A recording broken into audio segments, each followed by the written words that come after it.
Hello friends, তোমরা সবাই কেমন আছো? আশা করি সবাই ভালো আছো। আমি অনেক ভালো আছি। আজকে বাবা আর দিদি কোথায় গিয়েছিল জানো তোমরা? আজকে গিয়েছিল বাবা এমজির বার্থডে সেলিব্রেশন।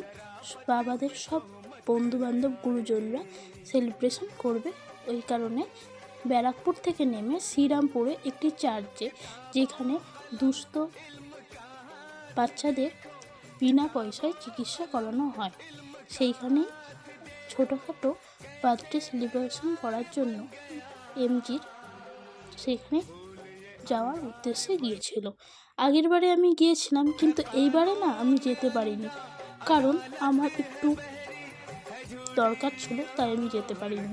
আর এই যে বাবা পৌঁছে গেছে, ব্যারাকপুর থেকে নেমে লঞ্চে করে শ্রীরামপুরে পৌঁছে গিয়েছে। আর বাবা যখন যায় তখনও সবাই চলে এসছে। তো তারপরে এবার কেক কাটিং হবে, তো তার জন্য কেক নিয়ে আসা হয়েছে। তো এই ম্যাডামটা কেকটা কাটবেন, আর আর সবাই এসেছেন। আর এর মধ্যে না একটা ভিডিও ছিল, যেটা বাবা আরও আঙ্কেলরা মানে ডান্স করেছিল এমজির বার্থডেতে।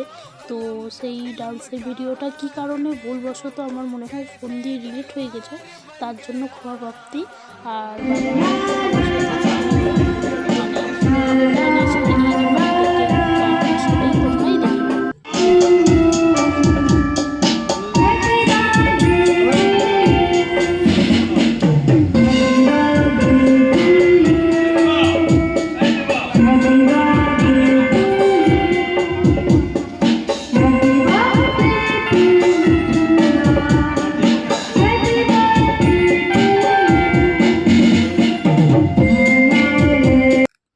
এখানে কেকের বিষয়ে কিছু বলা হয়েছিল, তো সেইটাই হচ্ছিল।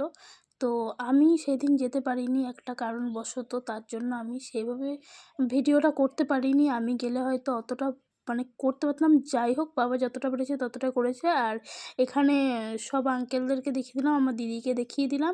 আর special thank you Sourav Dutta uncle and Anjan Banerjee আঙ্কেলকে। তারপরে বাবা এই সব কিছু সেলিব্রেশন করার পরে কিছু খাওয়া দাওয়া করে বাবা বাড়ির পথে রওনা দিল।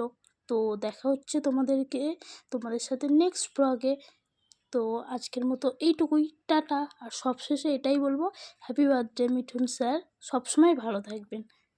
লাভ ইউ অল, টাটা।